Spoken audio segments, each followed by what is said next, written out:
seu sem dedo, você prometeu picanha, não deu picanha. Agora você quer assinar porra de lei de proibir celular em escola.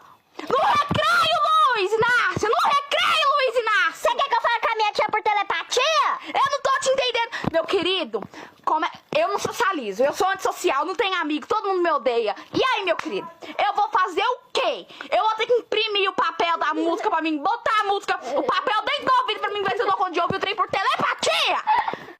Você não tem vergonha! Os uniformes daqui é transparente, as escolas tá caindo ao pedaço, a merenda é horrível,